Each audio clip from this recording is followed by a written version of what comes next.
Hi everyone, my name is Khalid, and in this video tutorial, I want to share knowledge on 6 steps to making effective employee training program. I hope you will find this tutorial informative. Please increase your watch time.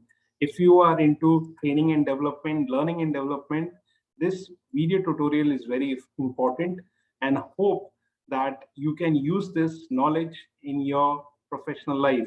So as you can see in the screen, first step in designing effective employee training program is determine your employee training requirements.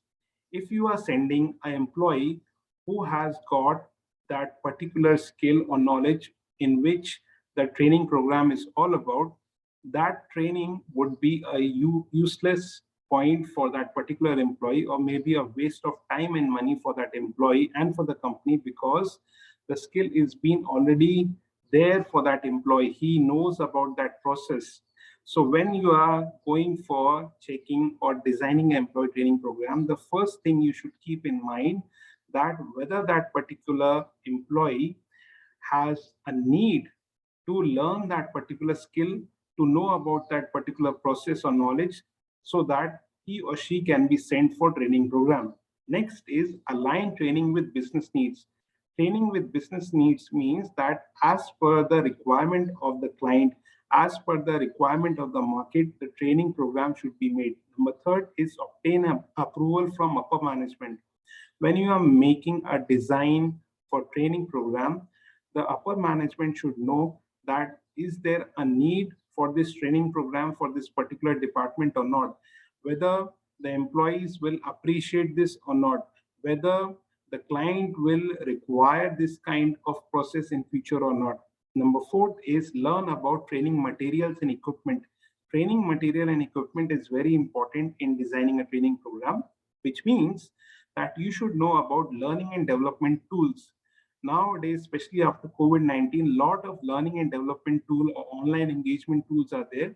So we should know as a head or as a training manager that training materials and equipments are matching the requirements of the program. Number fifth, creating a training program. Creating a training program is very important. So it includes the location of the training program, number of participants, who is the instructor, what kind of the audience is coming in for the training program, for how many days the training program will carry on, what are the requirements of the training program, what is the budgeting of the training program. All this is very important in designing and creating a training program. And then last is assess, re-evaluate, and keep improving over time. After you have conducted the training program, you have designed the training program, we should take the feedback from the participants, from the instructor, and from the client that what do you think about this training program? What is the usefulness of this training program? Will this training be effective 5 years down the line in future? Will this training program meet the requirements of the client? This is the idea behind designing a training program.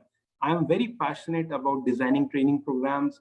I have done my PhD in training and development. I have got experience of professional learning and development. So that's why I'm sharing this knowledge with you through this video tutorial on this platform. If you need more explanation on training design, how to go for learning and development online engagement tools, please do contact me on teachingandcoaching2020@gmail.com. In last, I'm really thankful to you to watch this tutorial. Thank you.